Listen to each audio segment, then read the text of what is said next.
വിഷ്ണുവിന്റെ 6ാം അവതാരമായ പരശുരാമനാണ് കേരളോൽപത്തി പ്രകാരം കളിയാട്ടം, പുറവേല, ദേവിയാട്ടം അഥവാ തെയ്യം എന്നിവ സൃഷ്ടിച്ചതെന്നാണ് ഐതിഹ്യം. തെയ്യം കെട്ടാനുള്ള അനുവാദം പാണൻ, വേലൻ, വണ്ണാൻ എന്നീ ജാതികൾക്ക് നൽകി. ബ്രാഹ്മണരുടെ മേൽനോട്ടത്തിൽ ഇവർ തെയ്യം രൂപപ്പെടുത്തുകയും വളർത്തിയെടുക്കുകയും ചെയ്തു. ഒരുപാട് നാളുകൾ കൊണ്ട് സാമൂഹികമായ മാറ്റങ്ങൾ പലതും ഉണ്ടാവുകയും അമ്പലങ്ങൾ മേൽജാതിക്കാരുടെ കൈവശമാവുകയും തെയ്യം താഴ്ന്ന ജാതിക്കാരിൽ മാത്രം ഒതുങ്ങി നിൽക്കുകയും ചെയ്തു. മാപ്പിളച്ചാമുണ്ടി, മുക്രിത്തെയ്യം, ഉമ്മച്ചിത്തെയ്യം എന്നീ മാപ്പിളത്തെയ്യങ്ങൾ മലബാറിന്റെ നിഷ്പക്ഷതയ്ക്ക് ഉത്തമ ഉദാഹരണങ്ങളാണ്.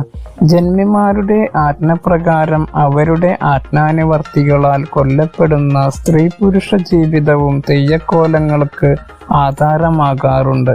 തുലാം 10-ന് കോളച്ചേരി ചാത്തമ്പള്ളി വിഷകണ്ഠൻ ക്ഷേത്രം, നീലേശ്വരം അഞ്ഞൂറ്റമ്പലം, വീരർക്കാവ് എന്നിവിടങ്ങളിലെ കളിയാട്ടത്തോടെയാണ് വടക്കേ മലബാറിൽ തെയ്യക്കാലത്തിന് തുടക്കമാകുന്നത്.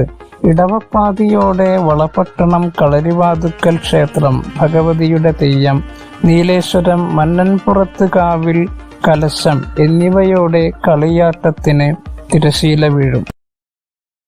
കോലത്തിരി രാജാവിന്റെ ആജ്ഞപ്രകാരം കരിവെള്ളൂർ മനക്കാടൻ ഗുരുക്കൾ ഒറ്റ ദിവസം കൊണ്ട് 39 തെയ്യങ്ങൾ കെട്ടിയതായി ഐതിഹ്യമുണ്ട്.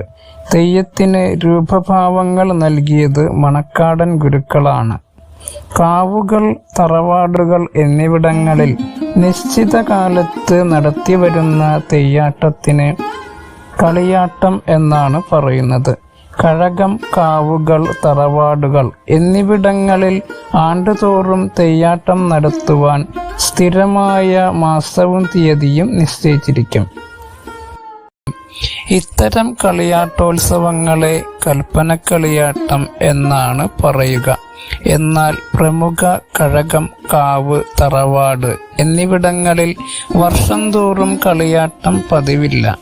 10-25 വർഷങ്ങൾ കൂടുമ്പോൾ മാത്രമാണ് അവിടങ്ങളിൽ കളിയാട്ടം നടത്തുന്നത്. ആർഭാടപൂർവമായിരിക്കും ഇവ നടത്തുക. ആയിരക്കണക്കിന് ഭക്തജനങ്ങൾക്ക് അന്നമൂട്ടുന്ന പതിവുണ്ട്. കളിയാട്ടത്തിന്റെ അരങ്ങിൽ എല്ലാ തെയ്യങ്ങൾക്കും പ്രവേശനമില്ല.